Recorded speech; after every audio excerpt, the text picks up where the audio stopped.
Mis ojos solo en ti fijaré, en verdad mi corazón guardaré. No dejes ni un momento de guiarme, solo en ti confiaré. Cristo eres tú, la verdad que me llevó a libertad, el camino que me lleva a encontrar tu hermosa paz.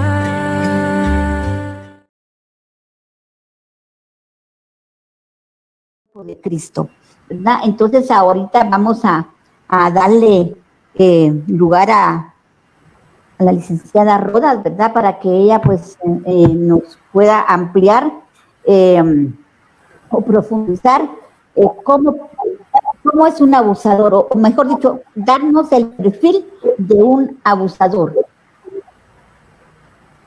Gracias. Pues antes de tocar el tema, quisiera decir que las niñas, ¿verdad? Los niños están más expuestos al abuso por su edad. Pueden defenderse menos y son más dependientes de las personas adultas. Además, la sociedad los ha concebido como débiles y se educa a los niños para obedecer, para callar y para no desafiar a los adultos.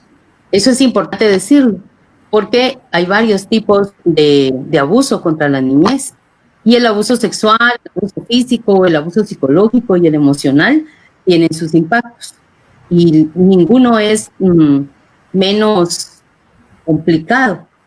Cualquier tipo de abuso va a dejar secuelas y las va a dejar impregnadas en el alma del niño. Entonces es importante también que consideremos cómo educamos, ¿verdad?, a los niños, porque propiciamos todo el ambiente para que la persona agresora venga y cometa cualquier tipo de abuso. Es importante decir entonces en el perfil, ¿verdad?, de las personas abusadoras. Solamente algo, o sea que de alguna manera como que nosotros, al no darle la importancia, al no preparar al niño, lo estamos exponiendo, que el abusador, que cuando el abusador venga, va a encontrar el lugar ya propicio para hacer las cosas. ¿Así es? Exactamente. Un ejemplo, cuando llegamos a visitar a una persona o alguna persona nos visita, los niños se presentan y el niño o la niña no quiere saludar porque no quiere saludar, ¿verdad? Y entonces le decimos, salude, salude, y dale un beso, dale un abrazo. Y era lo que Mayra Zamora comentaba, ¿verdad? Entonces, el niño va a obedecer, pero si esta persona fuera un agresor, lo estamos exponiendo. Entonces, es importante el decir no, se establece desde la temprana infancia. Y es importante. Sí. Fíjate que una de las cosas, este tema lo vamos a tratar aparte, después de que toquemos el tema con las licenciadas, un programa adicional, especial, va a ser tratado en lo que es lo espiritual, las repercusiones espirituales que tienen y los espíritus que se mueven en esas situaciones, porque se da, ¿verdad? Entonces, sí es importante que nosotros entendamos que muchas cosas que le han pasado a personas adultas, estoy hablando de personas de todas las edades, incluyendo personas de hasta 80 años que se ministran y que es por primera vez en su vida sacan lo que tal vez sufrieron cuando tenían 5 o 6 años, ¿me entiendes? Entonces, esto trae un daño bien fuerte. Entonces, yo sí creo que parte de lo que tú dices, educamos a los niños para que no puedan decir no. Y aún a veces como chiste, lo hacemos entre personas adultas y decimos, es que no aprendí a decir no. Y es que por no poder, porque como no aprendí a decir no, por eso tengo un montón de niños. Muchas veces lo hacemos en son de broma, pero no, es que es una realidad, que no nos enseñaron a decir no. No me gusta, no me parece, no me conviene. Así es. Gracias. El abuso sexual fragmenta esa habilidad para poner un alto y un límite, el decir no. Entonces, cuando a mí me cuesta decir no, algo pasó, algo ocurrió. Voy a hablar entonces de quién puede ser el agresor. Es importante decir que los agresores o las agresoras, Sí, porque hay agresoras también. sí, se dan relaciones de parentesco y autoridad. O sea, no es cualquier gente. Va a haber un parentesco y va a haber una autoridad para que pueda propiciarse el abuso. ¿Quiénes pueden ser? Los papás, los abuelos, los tíos, los padrastros, los amigos, las amigas, las que llegan siempre a la casa, ¿verdad? A tomar el café, que se toman el tiempo y estamos viendo algún programa en la televisión. Pueden ser maestras también, pueden ser maestros, médicos o médicas. Entonces, el comportamiento sexual de las personas agresoras puede ser directo. Al decir directo me refiero a caricias, a tocamientos en órganos genitales, que ya Mayra lo mencionaba, a la penetración anal, a la vaginal o a la oral. Y el indirecto es mostrar los genitales, es decir, no toco al niño, pero le muestro mis genitales. Me quito la ropa, ¿verdad? Me saco, pues sí, expongo mi pene o mi vagina, le enseño pornografía, este también es un abuso indirecto. Amén. Porque en la reacción del niño, el agresor se siente estimulado, ¿verdad? Eso en psicología tiene un nombre, ¿verdad? Porque es un trastorno. También observar maliciosamente al niño, lo mencionaba Mayra cuando va al baño, ¿verdad? Si se quedan observándolo, aún en eso es importante que cuando el niño comienza a ir al baño se le dé ¿cómo decirlo? Ahorita se me fue la palabra, pero se le dé al niño esa intimidad. ¿Por qué estamos vigilando al niño? Cuando está en el baño, pues hace popis y que avise, pues hace pipí y que avise, pero eso también debemos considerarlo, también cuando se está bañando, ¿verdad? Ver al niño y estar ahí cuando se está bañando, no le va a pasar nada si él ya es independiente, entonces se le debe permitir que él tenga su privacidad, se le debe educar a eso y no perseguirlos, ¿verdad? Como que algo va a ocurrir, porque todo esto es el ambiente propicio para los agresores.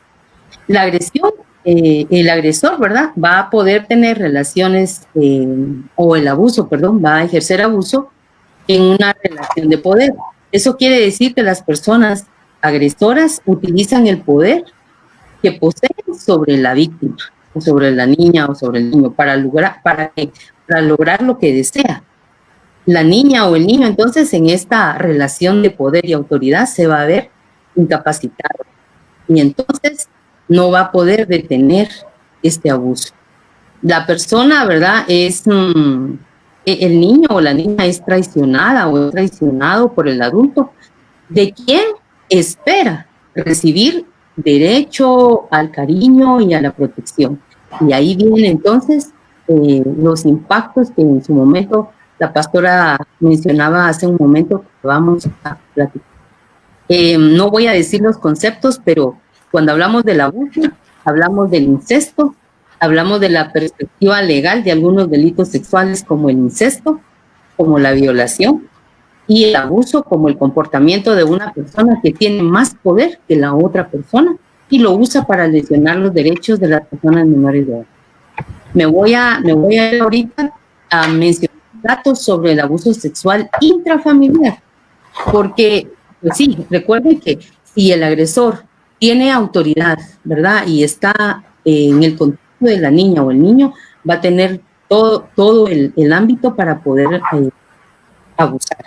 Entonces, según los estudios, ninguna de las víctimas que habló de haber vivido un abuso sexual mintió acerca del abuso, ni lo inventó.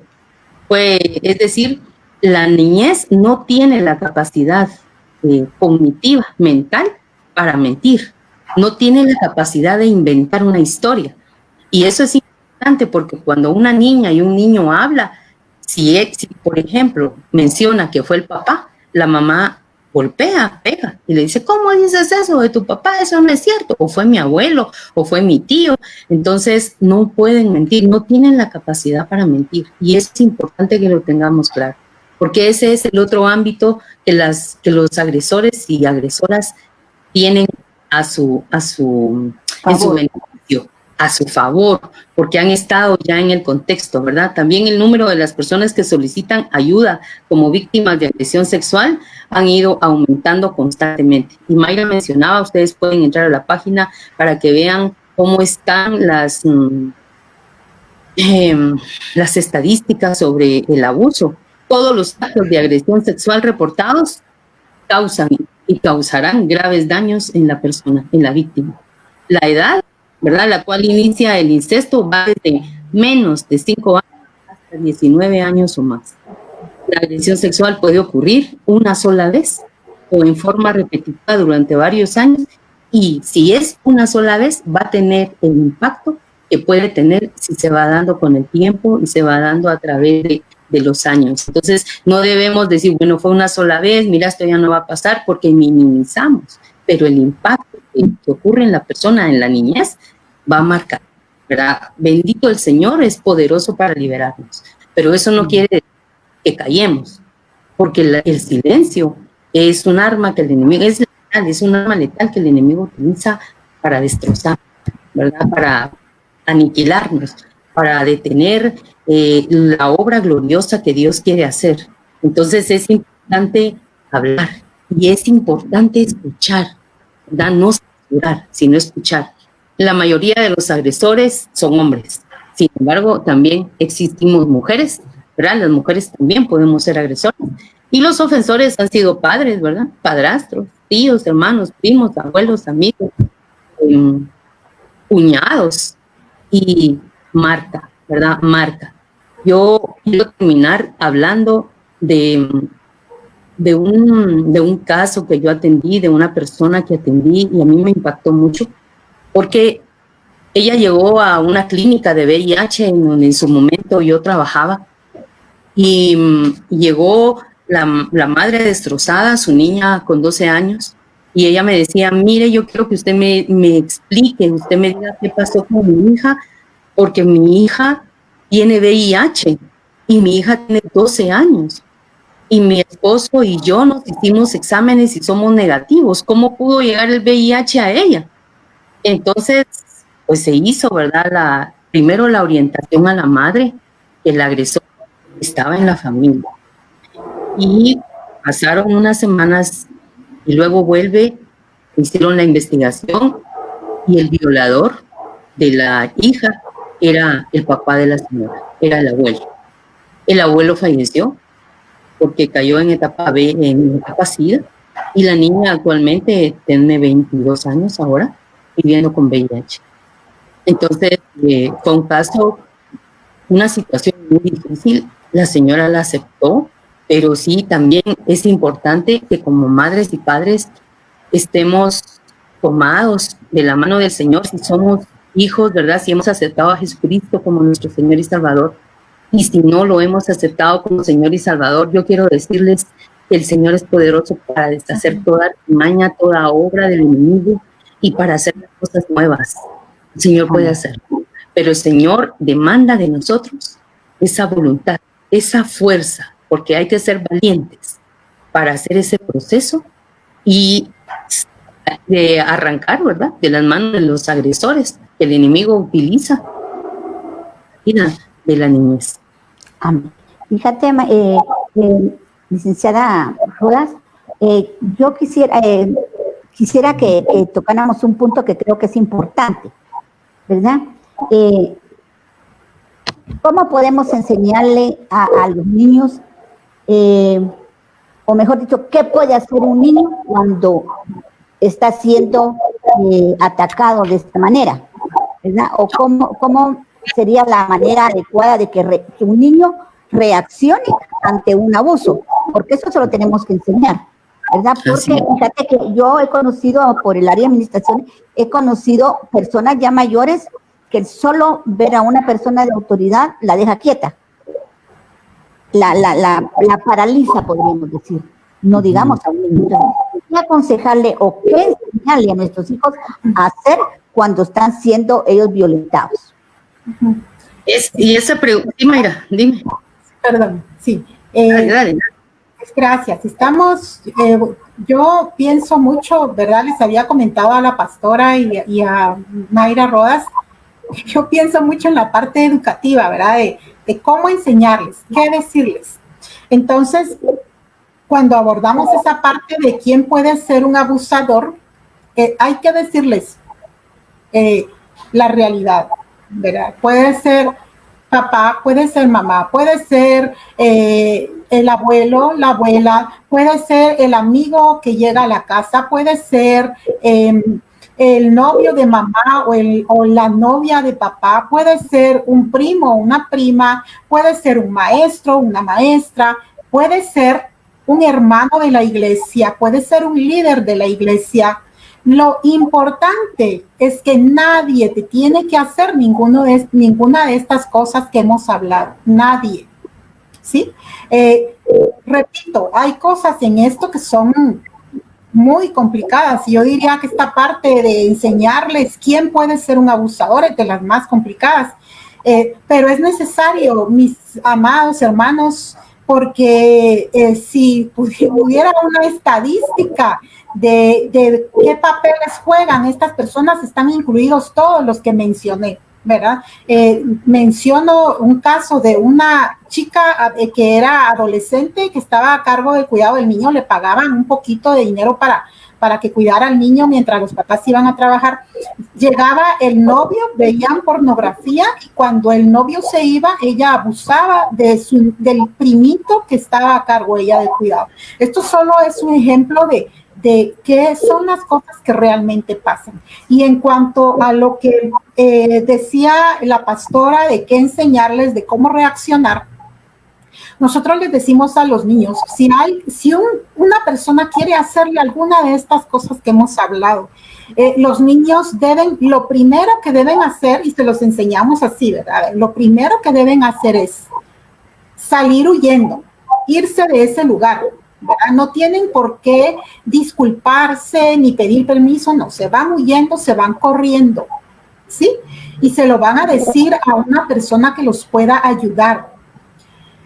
2, si esa persona obliga al niño, lo agarra, lo forza para que se quede, entonces los niños tienen que gritar, escupir, morder, tienen que tirar, aventar todo lo que esté cerca para hacer ruido y que alguien llegue a ver qué es lo que está sucediendo. Aunque la mayoría de veces, pues el abusador no lo hace, no usa la fuerza física, sino solo con el hecho de la autoridad que tiene, de que el niño le tiene confianza, de que es parte de su medio, pues con eso se asegura el silencio y la sumisión del niño. Pero básicamente es, uno, si una persona quiere hacerle esto a un niño, el niño debe salir. Uno, irse huyendo rápido, salir corriendo, alejarse, pero no se queda callado. Se lo dice a un adulto que lo pueda ayudar, que lo pueda defender. Y 2, si la persona obliga al niño a quedarse o lo amenaza y le dice, si tú dices algo, yo voy a decir que tú empezaste. Si tú dices algo, yo voy a decir que tú eres un mentiroso. Yo voy a hacerle lo mismo a tu hermanito. O sea, ese tipo de amenazas. Entonces, te vas, pero si te agarra la fuerza, entonces empiezas a gritar, a escupir, a morder. No importa. Las personas se merecen respeto, pero tú estás en peligro, un peligro muy serio, y lo importante es que hacer mucha bulla para que alguien llegue a ver qué está pasando y te pueda ayudar. Entonces, básicamente eso es lo que le enseñamos a los niños que deben hacer si alguien está cometiendo o quiere cometer este tipo de abusos. Les puedo decir que funciona. Yo sé de casos a los que se les ha enseñado reiteradamente a los niños y los niños han aprendido y han aplicado esto que les estamos diciendo. Licenciada Rodas, ¿cómo se siente un niño o una niña cuando está sufriendo esto? Porque muchas veces tal vez no lo dicen, pero empiezan a manifestar cierto comportamiento o actitudes. Entonces, ¿cómo se siente un niño cuando está siendo abusado, cuando está siendo violentado. Sí, gracias. Solo quiero terminar el tema anterior dando lectura a algunas pautas que es importante que identifiquemos. La caracterización de los ofensores sexuales. El padre, si es el padre es posesivo, es celoso con la víctima, acusa a la víctima de promiscuidad o de seducción sexual. Se le niega a la víctima contactos sociales normales, es decir, se le aísla, ¿verdad? Se le reprime, se le castiga. Hay abuso de alcohol, puede haber abuso de alcohol y drogas en la familia, en algunos casos. La familia está aislada socialmente. El ofensor acusa y rechaza a la víctima cuando cuenta la situación. El ofensor amenaza a la víctima para que no cuente. El ofensor cree que el contacto sexual es disfrutado por la víctima. Y con frecuencia el agresor también violenta a la esposa o a su compañera o a los demás hijos. En la caracterización de las familias donde ocurre el abuso sexual, pues son familias aisladas, autoritarias, sexistas y estereotipadas. Lo que Mayra decía anteriormente va a ser funcional cuando la niña o el niño está en un hogar en donde ve que se le respeta a la mujer y en donde ve que se le respeta al hombre, en donde hay comunicación, en donde hay armonía. Entonces yo voy a poder gritar, yo voy a poder salir corriendo. Pero si a mí, porque soy niña, yo siempre pongo el ejemplo de la comida, ¿verdad? Cuando dividen la comida, ¿qué pieza del pollo le dan a las mujeres, a las niñas? ¿Les dan la pechuga o les dan el ala? Regularmente el ala. ¿Y quién se come el pedazote más grande? ¿La mamá o el papá? Y solo con eso los dejo pensando. Y entonces es donde están esas relaciones de poder. Ahora, ¿cómo se siente una niña o cómo se siente un niño que está viviendo cualquier tipo de abuso sexual? Se siente desconfiado. Son niñas y niños muy desconfiados, ¿verdad? No les gusta, evitan el contacto físico en todo sentido. También expresan temor, empiezan a manifestar miedos. Pueden ser niños que empiecen a orinarse en la cama cuando ya no tienen edad de orinarse. Y cuando la situación se vuelve, rebasa, también podemos encontrar que se empiezan a defecarse en la ropa y aún pueden empezar a manchar con sus heces las paredes de su casa. Y esa es una manera de decir, me están matando, están gritando en silencio que está ocurriendo algo y que están cansados y hartos y también temerosos porque hay mucho miedo en relación a la situación que se está viviendo. Pueden manifestar sentimientos de culpa, ¿verdad? Pueden empezar a pensar que son culpables de lo que está ocurriendo. Y yo quiero decir algo, quizá no voy a profundizar en esto, esperamos tener un momento, pero cuando la madre, la tía, la abuela, o el padre, o el primo, o el tío, alguien se da cuenta de lo que está ocurriendo y no lo denuncia, esto es morir, es matar a la niñez en vida. ¿Por qué? Porque espera ser apoyada o ser apoyado. Y si se empieza a hacer complicidad entre el agresor y otra persona, que se vuelven igualmente secundarios, ¿verdad? Porque el silencio, no denunciar una situación y que la niña y el niño se den cuenta de eso, deja en serio unas heridas profundas, sumamente profundas, que se pueden sanar, porque lo digo con mucha certeza en mi corazón, se pueden sanar, pero el esfuerzo, la constancia, la valentía va a tener que ser sumamente fuerte para que la persona pueda llegar a hacerlo. Entonces, la traición es una situación que marca profundamente el alma de la niñez. También se aíslan, ¿verdad? Son niñas y niños que si antes corrían, jugaban y se divertían y se empiezan a aislar. La maestra empieza a llamar, a decir que en la escuela ya no participa, no quiere salir al recreo, se queda en un rincón o se va al baño, no quiere hablar, mucho ojo. Esto es muy característico cuando hay abuso. Y también está el otro lado, ¿verdad? Niñas y niños que se manifiestan rebeldes, ¿verdad? Que empiezan hasta a decir palabras soeces, que empiezan a tirar cosas, que les dicen algo y él o ella contesta de otra manera. Y algo importante cuando hay abuso sexual es que pueden empezar a presentar, nosotros le llamamos conductas hipersexualizadas. ¿Qué quiere decir eso? Que la niña o el niño en la escuela puede empezar a jugar con los genitales de sus compañeros, pero no lo hace por morbo, porque está chuco, porque está viendo, lo hace porque lo está viviendo. Y él considera que esa conducta, como se la están haciendo a él, y recuérdense que los agresores tienen relaciones de autoridad, ¿verdad?, sobre las niñas y los niños, entonces ellos lo ven normal, era lo que Mayra decía, el que yo le esté besando la boca, el que yo le esté besando el cuello, la oreja y tocando genitales, y mira que llega, hacen propicio para que la otra persona, ¿verdad?, la persona agresora venga y ejecute estos actos abusivos, porque son actos abusivos sobre la niñez y además delitos, ahora penalizados con cárcel. Pero entonces empiezan a tener esas conductas. Entonces llaman a la mamá, llaman al papá, mire señora, fíjese que su hija, su hijo le está tocando los genitales a los niños, o les está levantando la falda, o les está bajando no sé qué, o le gusta irse al baño. ¿Y qué hacemos nosotros?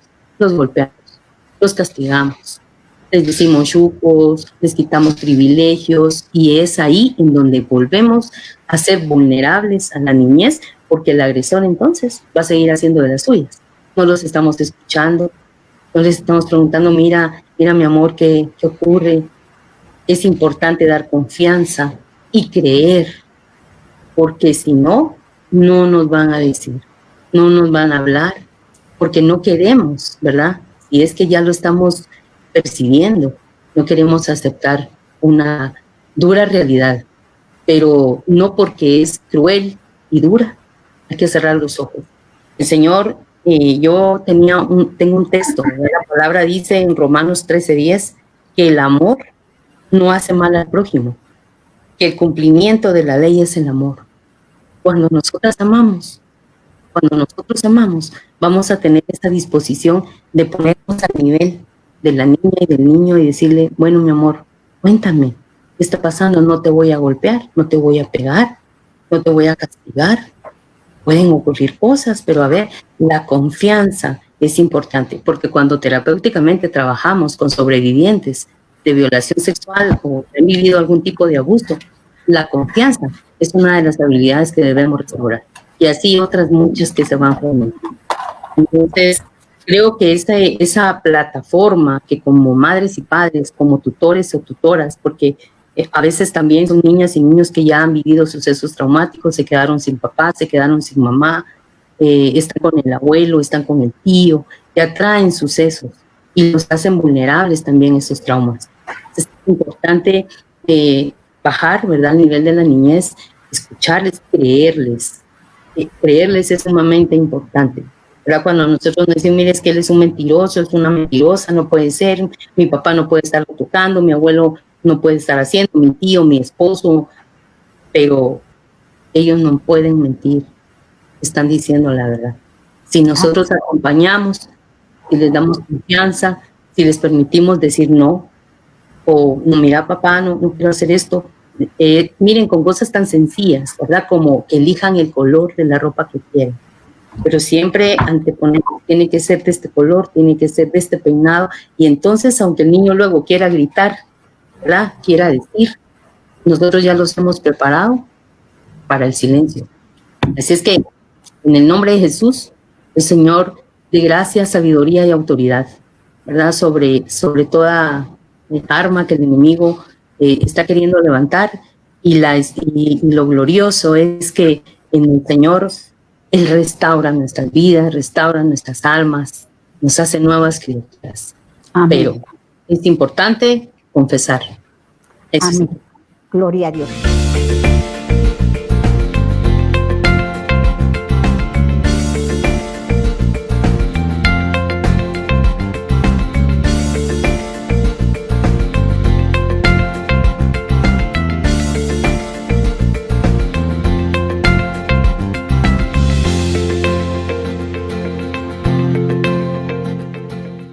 Bendiciones, amadas hermanas. Soy pastora Lisette Pineda. Yo quiero invitarte a que te unas a nosotros en nuestro servicio virtual de Mujeres conforme al corazón de Dios. Juntas aprenderemos a través de la palabra del Señor cuál es la perfecta voluntad de Él para que el propósito de Él en nuestra vida se cumpla.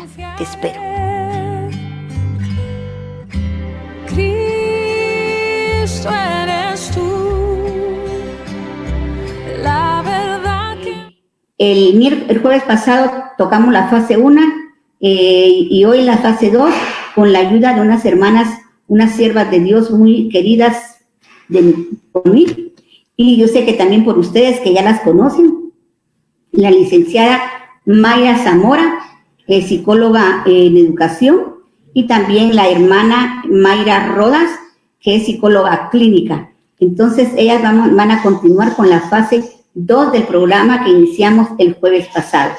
Para el próximo jueves, entonces, ya le entramos de lleno a lo que es lo espiritual y a cómo el Señor nos manda a nosotros a liberar y a sanar heridas que están en el alma a través de que fueron estas almas lastimadas en la niñez por algún abuso.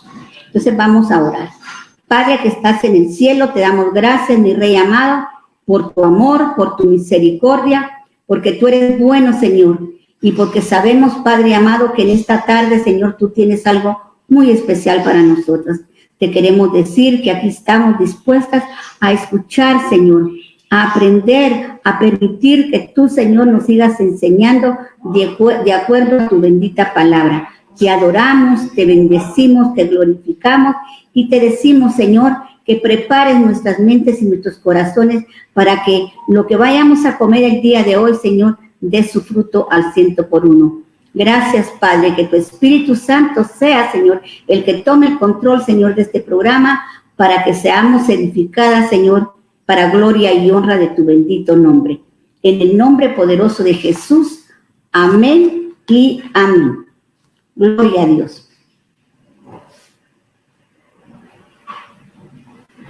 Bueno, hermanas, yo quiero pedirle, por favor, a la hermana Mayrita Zamora y a la hermana Mayrita Rodas, que ya están acá. Bienvenidas cada una de ustedes. Pues el saludo que estamos esperando y la bendición también que el Señor nos trae a través de ustedes, de cómo Él ha permitido que todo se prepare para edificar a su pueblo, para edificar a su gente. Entonces, hermana Mayra Zamora, por favor, puedes un saludo y para iniciar el tema. Sí, buenas tardes, mis hermanas, mis hermanos que nos están viendo. Es un gusto estar nuevamente aquí con ustedes para compartir lo que el Señor nos ha dado, ¿verdad? Nosotros declaramos su guianza en esta tarde. Hermana Mayra Rodas, por favor. Amén, buena tarde para todas y todos.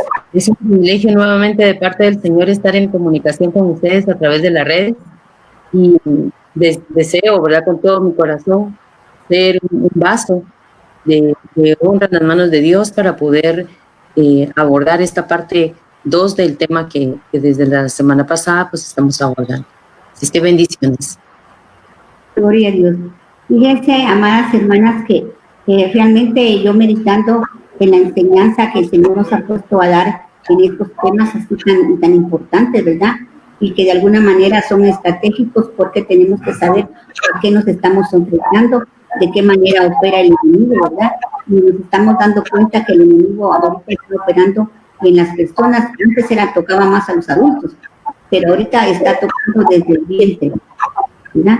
Entonces tenemos como hijas de Dios, como siervas de Dios, que estar alertas a lo que está sucediendo, ¿verdad? Y de qué manera el Señor quiere que nosotros enfrentemos esta problemática, ¿verdad? Entonces, venía a mi mente que la palabra del Señor dice que en Oseas 4, dice que mi pueblo se perdió porque le faltó el conocimiento. Yo creo que sí, porque muchas veces pues aceptamos al Señor, venimos al Señor, pero si nosotros no nos metemos a la palabra, si nosotros no nos metemos a buscar íntimamente al Señor, no vamos a saber la manera cómo enfrentar o cómo pelear esas batallas que realmente nos vienen a nuestra vida. Entonces yo quiero pedirle por favor a hermana Mayra Zamora, ¿verdad? Antes que empieces con el tema, hay una pregunta que nos hicieron y no quiero dejarla ahí, ¿verdad? Que dice, ¿a qué edad se les debe de hablar de sexualidad a los niños? Esta pregunta entró la semana pasada. Está bien, muchas gracias por el tiempo. Bueno, esto nos permite hacer una breve recapitulación de lo que trabajamos la semana pasada, ¿verdad? A ver, yo les pregunto ahí, piensen en casa, si pueden platicar con alguien ahí para que intercambien qué recuerdan, qué trabajamos la semana pasada, qué temas trabajamos la semana pasada. A ver, espero que estén platicando por ahí o recordándose, ¿verdad? Bueno, hablamos acerca de los cuidados generales, todo aquello que los papás por naturaleza enseñan a los niños para su cuidado personal, como evitar tocar cosas que les hacen daño, ¿verdad? No me voy a extender. Luego de eso están los cuidados personales, que se refiere a todo lo que tiene que ver con el cuidado de la higiene, con el cuidado de... también, por ejemplo, de no abrir la puerta a extraños, de no hablar con extraños. Y luego de eso trabajamos acerca de las partes del cuerpo y para qué sirven, ¿verdad? ¿Recuerdan eso? Y dentro de eso está las zonas privadas, ¿verdad? No tratarlo como algo como fuera, porque en realidad las zonas privadas son parte del cuerpo. Y hablábamos lo importante que es de llamarles por su nombre correcto, porque si no les hablamos por el nombre correcto a las zonas privadas, sino que les decimos apodos o sobrenombres, les digo yo a los niños, entonces les estamos transmitiendo un mensaje de que allí hay algo secreto, algo vergonzoso. Y pues entonces, aunque no lo querramos, pero ya les estamos educando acerca de que sobre sexualidad no hay que hablar, por lo menos no con los papás, ¿verdad? Entonces, luego de eso trabajamos que las zonas privadas son unas partes especiales, por eso se les visten con ropa específica, con ropa especial, y los cuidados que necesitan, como la higiene diaria, cambiarse de ropa a diario, ¿verdad? Luego de eso, las cosas que los niños no deben permitir que les hagan, y lo voy a mencionar rápidamente, espero no olvidar ninguna. No deben permitir que los besen en la boca o en ninguna otra parte de su cuerpo que los haga sentir mal. No deben permitir también que los toquen en alguna parte de su cuerpo por encima o por debajo de la ropa, de manera que ellos se sientan mal. Tampoco en las zonas privadas, ni por encima ni por debajo de la ropa. También mencionamos acerca de que no deben permitir que les muestren materiales donde las personas están desnudas, como por ejemplo en la televisión, en tarjetas, en internet, en el celular y pues todo lo demás. También mencionamos que no deben permitir que otra persona les muestre sus zonas privadas y también que mostrarles el niño le muestre o la niña le muestre las zonas privadas a otra persona.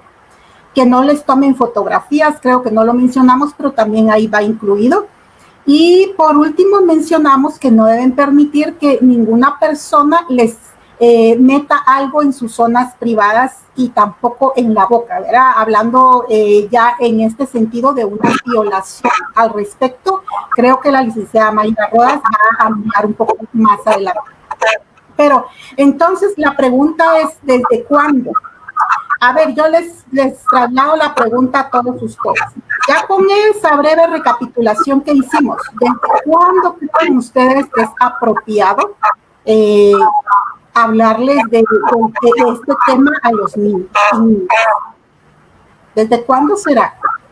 A ver, si estamos diciendo que las zonas privadas son parte del cuerpo y que no hay nada vergonzoso en ellas porque Dios las hizo y Dios no hizo nada si estuviese mal, ¿verdad? Recordemos que la vergüenza, ¿quién la puso en el ser humano?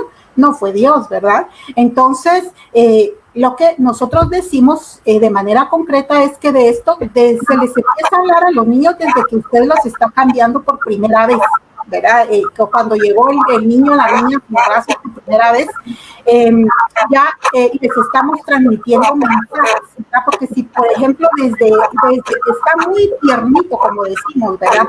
Empezamos a nombrar sus zonas privadas de otra manera que no es el nombre correcto, entonces desde allí el niño está percibiendo y nosotros hablamos de una ministración, como hijos de Dios hablamos de una ministración, ¿verdad? Que se le está dando al niño, es decir, desde que son tiernitos, desde que llegan a nuestros brazos, ya les estamos dando mensajes, aunque no nos damos cuenta, pero estamos hablando que esto debe ser un mensaje intencionado, basado primero en la palabra del Señor, ¿verdad? Entonces, desde siempre, ¿desde cuándo decirle a los niños que no les deben tocar sus zonas privadas, por ejemplo? Es decir, estamos aquí, se recuerdan que hablamos que ustedes debían ser muy específicos con sus chiquitos, ¿verdad? Porque, por ejemplo, les van a explicar que quién sí los puede bañar y de qué manera lo va a hacer, ¿verdad? Eso y lo mencionamos la semana anterior. Pero, ¿desde cuándo creen ustedes que es necesario?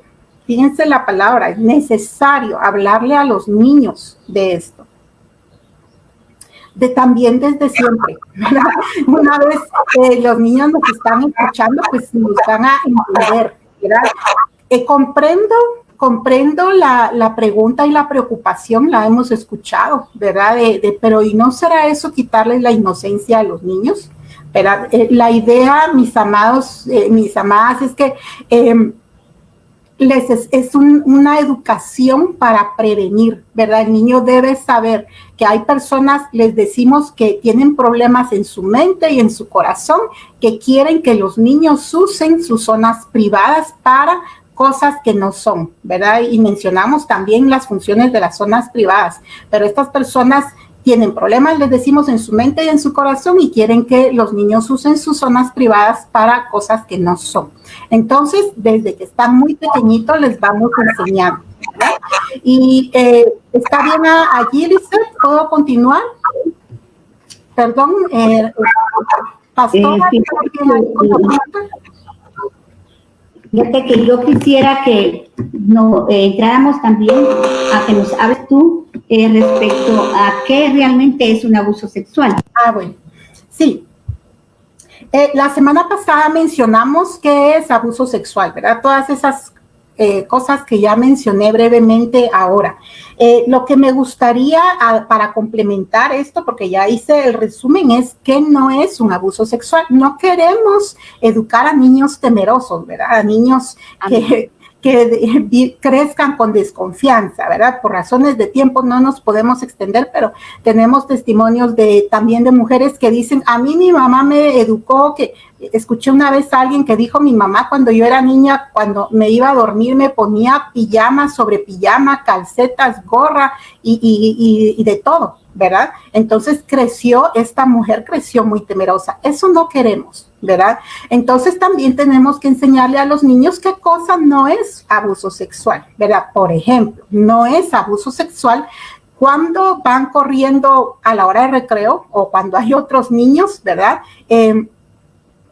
Entonces, y por casualidad un niño lo pasa rozando, lo pasa sin querer tocando, ¿verdad? Como suele suceder cuando estamos en un lugar donde hay bastantes personas, entonces puede ser que nos rocemos. Entonces, debemos enseñarle al niño y a la niña que eso no es abuso sexual porque no fue con intención, esos son accidentes, ¿verdad?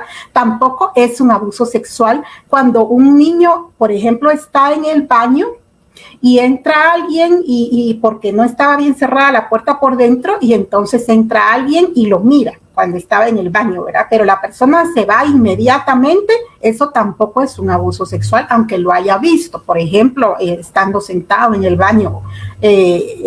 Por supuesto, para evitar esto tenemos que dar otras enseñanzas a los niños, pero igual a cualquiera le puede pasar, ¿verdad?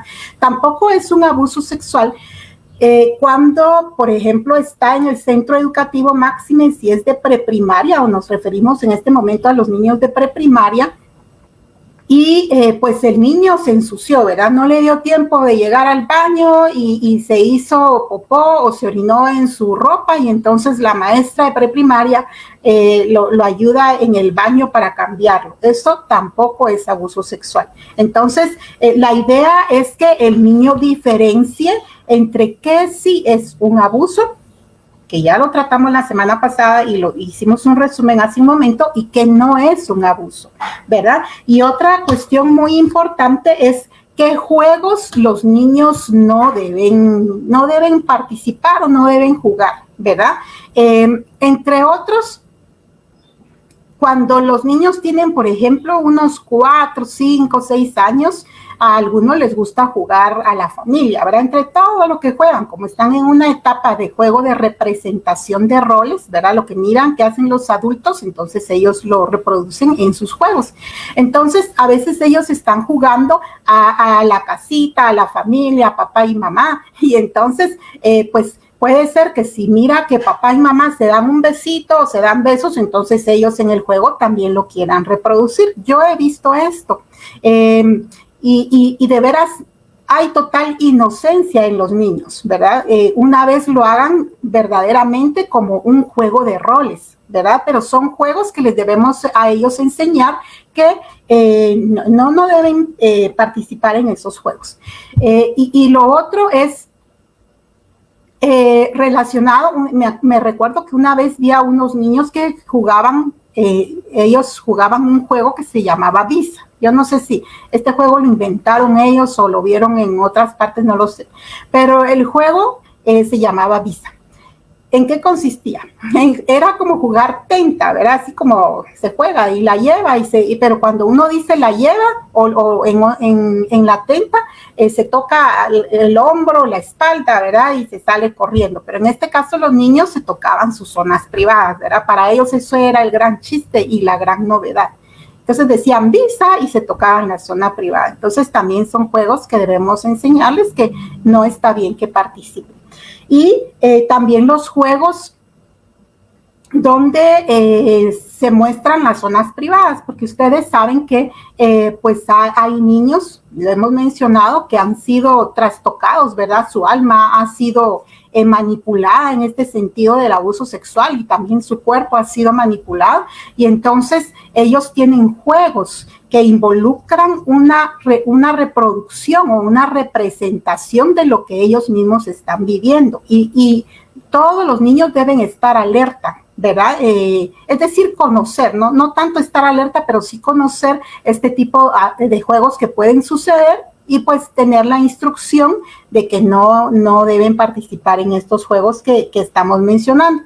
Y para terminar con los ejemplos en cuanto a los juegos que no deben participar los niños, también en algunas ocasiones observé a niños que jugaban de bajarse el pants, ¿verdad? El día de educación física llevaban pants o pantaloneta, y como es elástico, entonces jugaban, ¿verdad? De bajarse el pants o bajarse la pantaloneta, y para ellos eso era divertido. Entonces también son juegos que los pueden poner en riesgo. La idea de hablar de estos juegos es porque pueden poner en riesgo a los niños, ¿verdad? Un riesgo, por ejemplo, de sentirse humillado, de sentirse lastimado, aunque emocionalmente, ¿verdad? Aunque no tengan una intención de abuso sexual, ¿verdad? Pero igual puede ser también como un inicio para otro tipo de situaciones que puedan ocurrir. Esto, ¿verdad? En relación a qué no es un abuso y qué juegos no deben participar. No quisiera pasar por alto, tal vez también la licenciada Mayra lo puede ampliar luego, pero ¿qué pasa cuando un niño le dice a su papá, a su mamá, a su maestro, le dice a usted como líder de la iglesia, le dice a usted como familiar o como alguien cercano para el niño? Y llega y le dice, fíjate que tal persona, no se lo va a decir así como lo estoy diciendo, ¿verdad? Pero el sentido es que me están tocando, o eso que me has dicho que no debo permitir que me hagan, me lo están haciendo, y es tal persona, ¿verdad? Esa es una situación frente a la cual también nosotros tenemos que como estar preparados, ¿verdad? O tener el conocimiento de cómo debemos reaccionar. Entonces, pues lo primero es creerle al niño. Ya la licenciada Rodas la semana pasada dijo que ningún niño, pero ni uno solo, por más que sea travieso, e incluso algunos decimos es que como miente. No, ningún niño tiene la capacidad cognitiva para poder inventar un abuso. Nunca, jamás. Y entonces es creerle, escucharle y no alarmarnos, o sea, tratar de no alarmarnos, porque puede llegar a ser una situación muy complicada, ¿verdad? Pero tratar de no alarmarnos, como tratar de indagar acerca de qué fue exactamente lo que pasó y cuándo pasó, si ha sucedido en repetidas ocasiones, ¿verdad? Entonces, son a muy grandes rasgos la manera como pues es necesario que la persona que recibe ese aviso, esa petición, esa súplica por parte del niño, porque cuando lo dices porque está suplicando protección, ¿verdad?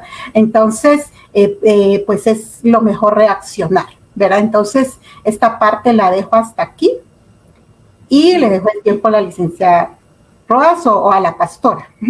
Me llamaba la atención realmente que dices que muchos juegos cuando están en la edad pequeña lo hacen por imitación, ¿verdad? Entonces, hermana licenciada Mayra Rodas, me imagino que hay ambientes, hay lugares que de alguna manera van propiciando un abuso sexual. ¿Qué nos podrías tú decir de eso, hermana? Amén. Hay ambientes propicios para el abuso sexual. Y quisiera decir que el abuso sexual es el comportamiento de una persona que tiene poder sobre otra y lo usa para lesionar derechos de las personas menores de edad. El poder es dado por tener más edad, por ser una autoridad, por tener más conocimiento, por ser más fuerte. Entonces, en ese abuso sexual, en ese abuso, porque el término es abuso, entra abuso sexual en Guatemala, no está conceptualizado como abuso sexual, sino como violencia sexual y violación sexual, que son dos conceptos distintos. Entonces, los ambientes propicios para que se pueda dar el abuso, ¿verdad? El abuso o violación sexual o violencia sexual es familias autoritarias, ¿verdad? Lo que Mayra hace un momento hablaba de si yo le digo a mi mamá que mi hermano, mi tío, mi primo me está tocando, me van a golpear. Si yo le digo a mi papá que en la escuela me están bajando el pantalón y me están haciendo cosas, me va a golpear. Entonces, las familias autoritarias son un contexto propicio para que los niños no hablen de lo que se les está haciendo. También el sexismo, ¿verdad? Claro que esto yo lo leo a la luz de la palabra y cómo no amar a Jesús, cómo no amar a ese Jesús maravilloso que nos dejó el ejemplo de que, como dice su palabra, ¿verdad? No hay en Gálatas 3:28, que ya no hay judío, ni griego, ni hombre, ni mujer, en Cristo Jesús somos uno. Pero el sexismo no predica eso, sino que lo que dice es, las mujeres nacieron para ser objeto sexual. Ustedes lo pueden ver ahora en el periódico, lo miran en la televisión. ¿Qué tiene que ver un anuncio de motos presentando a mujeres, ¿verdad? Y les enfocan el cuerpo, ¿verdad? Las caderas, las piernas. ¿Cuál es el mensaje? Cuando, ¿verdad? Nosotros también en casa muchas veces, bueno, si tenemos hombre, hijas e hijos, los hijos no usan la escoba, no lavan los platos. Las hijas tienen que hacerlo. Entonces vamos viendo conductas sexistas que hacen vulnerable a la violencia sexual, ¿verdad? Al abuso, a la violación. Y también familias aisladas, ¿verdad? Aquellas familias que no comparten, que prefieren estar solas, que si van a la iglesia llegan y no hablan con nadie, se retiran y siguen en el aislamiento, ¿verdad? Son propicias también. Las factores culturales, ¿verdad? El que llevemos a las niñas a que tengan pareja a temprana edad, porque si no lo hacen, entonces son mal vistas en las comunidades. Como dicen, ya las dejó el tren y es una vergüenza para la familia, o esos contratos que se hacen, ¿verdad? Entre familias, en donde yo no tengo ni la edad ni la madurez para tener pareja, pero ya hubo un acuerdo. Mayra tiene que ser la pareja de Ricardo y tiene que ser a temprana edad. Es muy propicio. También cuando hay violencia, ¿verdad? Cuando el papá golpea a la mamá o la mamá golpea al papá, la mamá es violenta, también son ambientes propicios para la violencia sexual o la violación sexual o cualquier otro tipo de abuso contra la niñez. Amén. Fíjate que yo pues me he dado cuenta a través, pues soy una persona ya de 70 años y me he dado cuenta por medio de las administraciones que tenemos cómo el abuso que fue ejecutado cuando la persona tenía, ¿qué te digo yo?, 5 o 6 años, llegan a una edad ya de la tercera edad con unas consecuencias tan duras y tan dolorosas en su alma. Entonces, ¿podrías hablarnos de eso, la consecuencia que puede ocasionar un abuso cuando se es niño o niña, cuando vamos ya a la edad de la adultez, pues sí, de la tercera edad o cuarta edad? Amén. Amén. Solo voy a retomar porque dejé un punto en el ambiente propicio para cualquier tipo de abuso, es que existan antecedentes en la madre o en el padre de abusos generacionales. Ustedes saben, en la Biblia en un momento lo va a abordar, que la maldición puede ir de generación en generación, pero bendito Jesucristo que rompió y rompe eso, ¿verdad? Para los que creemos y para los que no creen, pues está el llamado para poder acercarnos a Jesús. Las experiencias de abuso sexual sí trascienden a través de la edad y a través del tiempo, ¿verdad? Obviamente cuando lo vivimos desde la temprana edad, en la infancia, va a afectar el transcurso de nuestra vida. El daño psicológico que produce lo podemos ver a través de la sexualidad. Se da una sexualización traumática, le decimos. Y lo que vamos a ver ahí son la negatividad y rechazo a la actividad sexual. O sea, de niño lo viví, entonces voy a tener esa sexualización traumática. Va a haber confusión también en las normas y en el amor, porque yo aprendí a través de la violencia. Vamos a tener también gran atención a aspectos sexuales, ¿verdad? Podemos desencadenar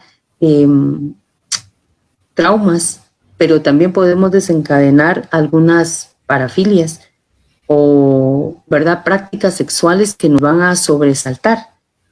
¿Cómo podemos manifestar estas conductas que acabo de mencionar? Puede darse a través del trabajo sexual, es decir, mujeres que practican el trabajo sexual, se vuelven mujeres trabajadoras del sexo, también hombres que practican el trabajo sexual.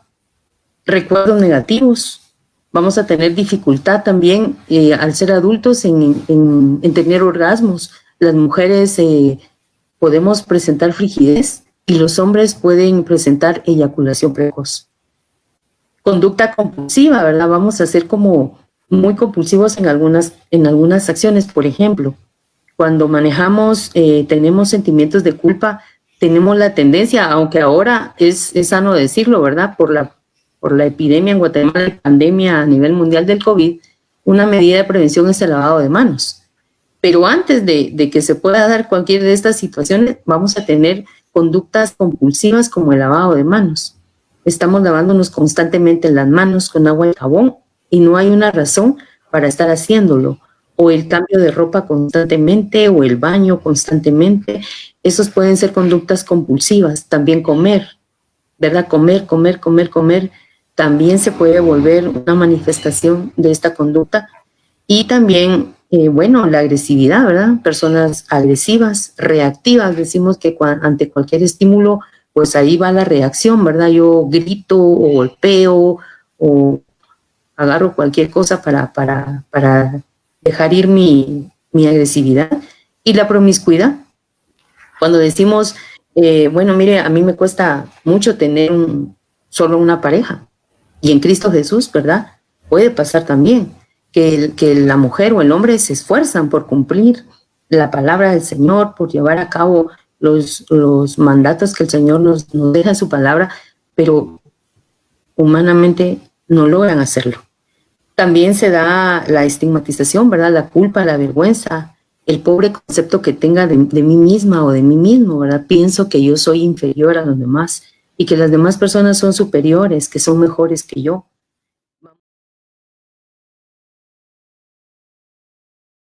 Mis ojos solo en ti fijaré, en verdad mi corazón guardaré.